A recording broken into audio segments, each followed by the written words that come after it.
Lukman suresi. Lukman suresi Mekke'de inen surelerden ol 34 ayattan ibarettir. Bu surede Lukman'ın kıssası beyan edilenliği için ona Lukman dip ad kalıptır. Rahman ve Rahim olan Allah'ın adı bilen Elif, Lam, Mim. Yine bular hikmetli kitabın ayetlarıdır. Ol Kur'an, yaxşı işleri ediyenlere doğru yol görkezci ve rahmettir.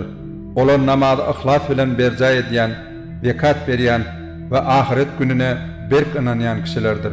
Yine olar öllerinin Perverdigar tarafından görkezilen doğru yoldadırlar ve halas bolanlar hut oların ölleridir. Adamların arasında hiç bir ilmi delile dayanmadan Allah'ın yolundan daşlaştırmak, son olsa yanha almak maksadı bilen boş sözleri satın alayan kişiler vardır.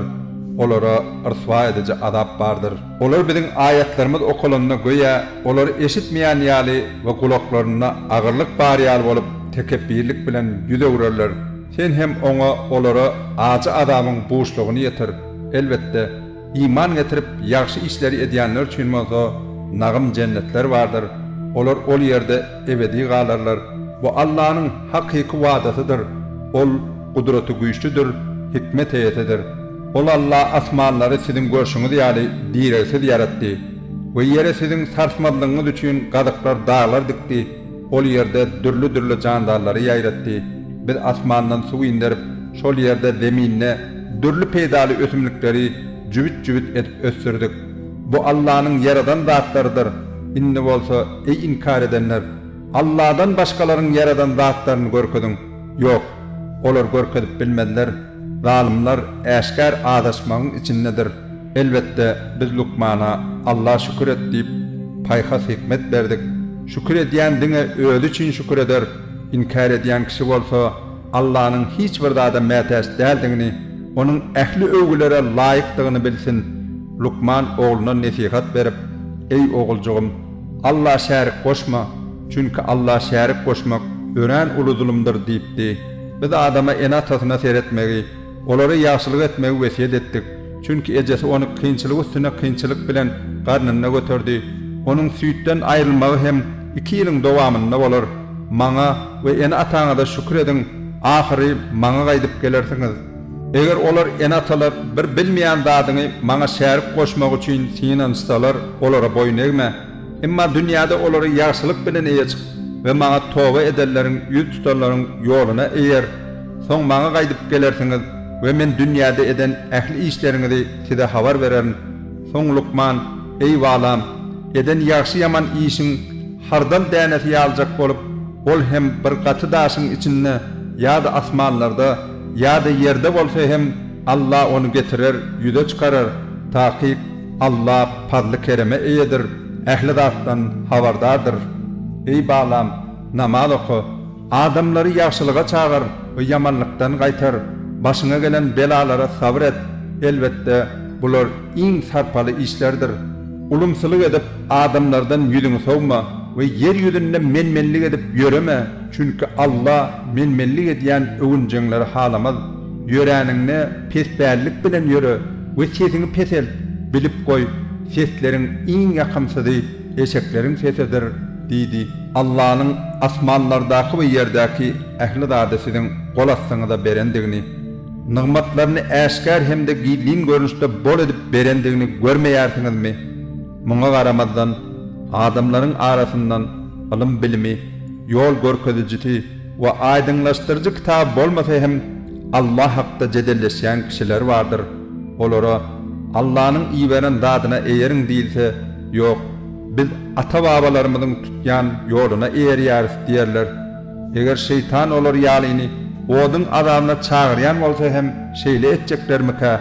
Kim ödünü doluluğuna Allah tavsırıp yaxşı işleri etse, ol takip, ören bir tutavacı yapsandır. Aslında ehli işlerin sonu Allah var yandır. Ey Muhammed, inkar ediyenlerin inkarı seni kıynandırmasın. Onların en sonuna kaydıp gelecek yeri bizim yanımızdır. Yine şol vaat biz olara eden etmişlerini haber verer. Takip Allah gursoklardakini, yüreklerdakini hem bilyendir. Biz olara az vaktlık dünya malından peydalanmak mümkünçülüğünü verir. Son olsa onları ağır azaba sedevar eder. olardan asmanları we yeri kim yaratdy diýip sorasaň, elbetde Allah diýip jogap bererler. Sen olara beýle bolsa onu ähli öwü alkys, diňe Allah mahsusdur diýip aýt.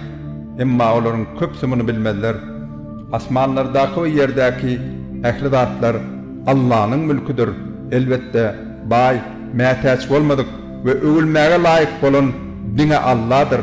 Eger yer ýüzündäki ähli agaçlar galam bolsa we deňiz ýygynden ýene-de 7 deňiz goşulyp siýa bolup gelse-de Allah'nın sözleri, ilmi, hükümleri gutarmaz. Allah gudraty güýçlidir, hikmet eýesidir. Siziň hemmäňiziň yaradylmaňyz we täzeden diýeldilmeňiz Allah üçin göýe bir kişinin yaradylmagy we diýeldilmegi ýalydyr. Tapyk Allah ähli zady eşitýändir, görýändir. Allah'nın giyeceğini günnüýde bolsa giyeceği goşýandygyny görmeýärsiňmi? Ol gün bilen aýy hem öz emrine boyun egdirendir. Olaryň her biri öýlerine bellenen wagta çelni öz hereketlerine, aýlawlaryna dowam ederler. Takyk Allah siziň edýän işleriňizden habardardyr. Bu bolsa Allah'nın hakdygy, o olaryň Allah'dan başga dilek edýän, çagyrýan zatlarynyň bolsa batyldygy sebäplidir. Elbette Allah ören beýikdir, belentdir.